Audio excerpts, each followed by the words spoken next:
Good morning and welcome to Exploring the Ka with host Castaldo. And I have just like 5 minutes this morning, and hopefully I can continue this tonight, because this is a continuation of yesterday's video. And my name is Castaldo, and this is Exploring the Ka, where we go over the nature of the human spirit, the mysteries locked inside of us and inside of Gaia, and unfolding the mystery of who we are. And basically, yesterday, I was thinking about the topic,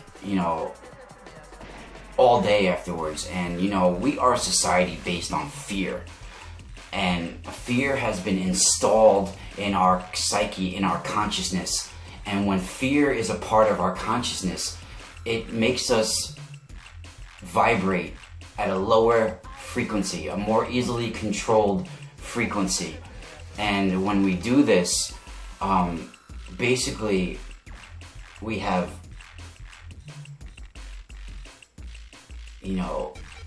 put a trap over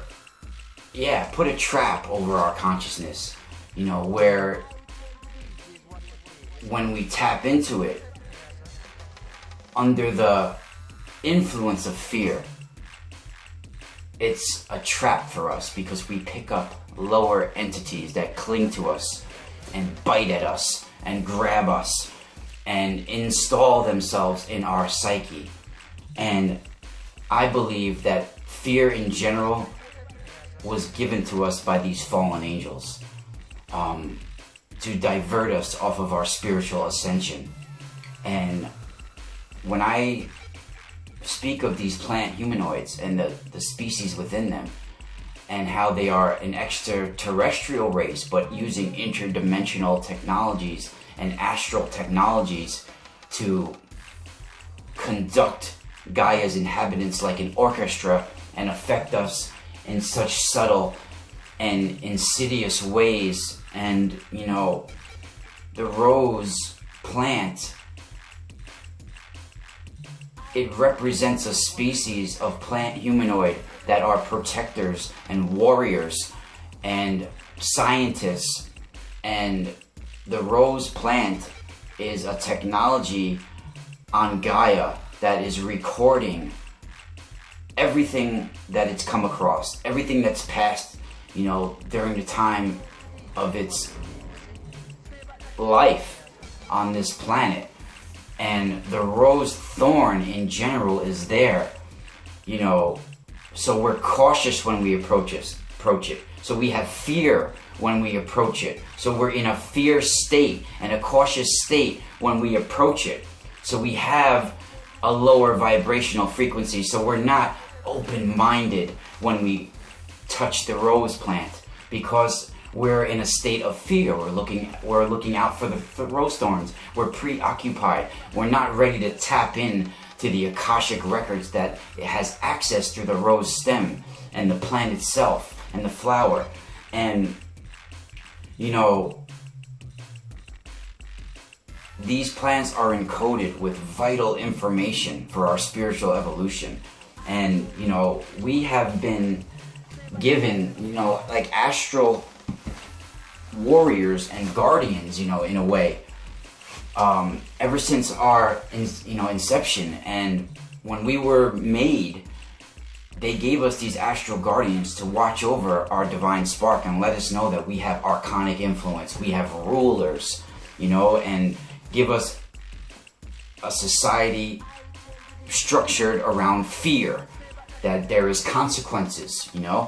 I talked about these caverns in Volterra and these subterranean pits that are associated with some of these seraphim or watchers or guardians, and you see, or Draco, and you see they make it look like it's a spirit that helps save people, but no, the spirit, this being in general, caused the boy to fall into the pit, enchanted the boy and made him fall into the pit, and then he decided to save him. So it's a game with the soul, so they can feed off the fear, feed off the feelings. And then when they go to save, and then they're the hero and they feed off the feelings of others. It's all about a vampiric consumption of energy, okay? That's what these beings are about. And as soon as you call upon them, you've already signed a holographic contract with them.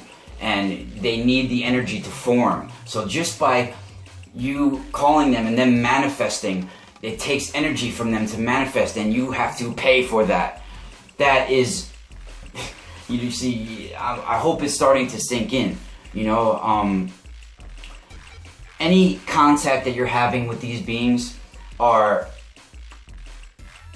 is because they have gone rogue. They have gone against the agreement to be watchers of the human race and watch over us. And they know what happens on other planes affect each other. And, you know, they have learned how to host us. This is what magic is. Soul technology. Technologies that seem like magic. Just like if we went back in time with an iPhone or an Android, it's like we're swinging a magic freaking wand, baby. Well, you know, it's magic, you know. So this soul technology or technology, it feeds on soul energy and the life force of victims. And this raw spirit that they pray to in Volterra, even, you know, it enchants people to fall into these subterranean pits and then may save them, like I said. And it's intense, you know, information. And in Tuscany and even nearby in Pompeii was brought down by angry Naga, by angry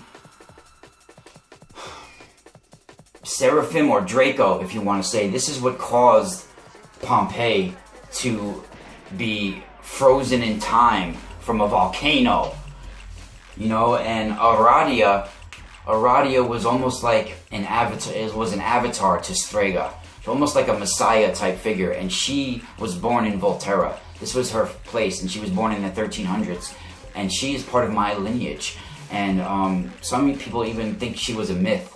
But no, she was even called Aradia di Toscano, Aradia of Tuscany.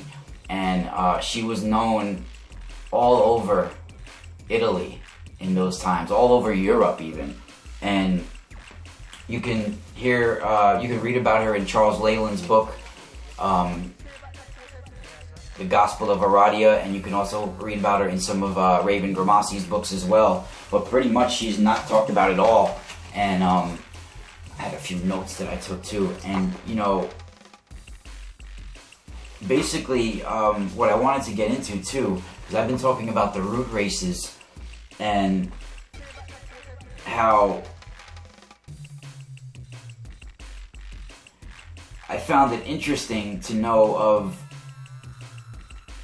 how, you know, these flying camels were talked about in some of the research that I did. And if you want to research the Zohar, who Zohar was, he talks about these flying camels that are like a combination between a petrodactyl and a plesiosaur, and how they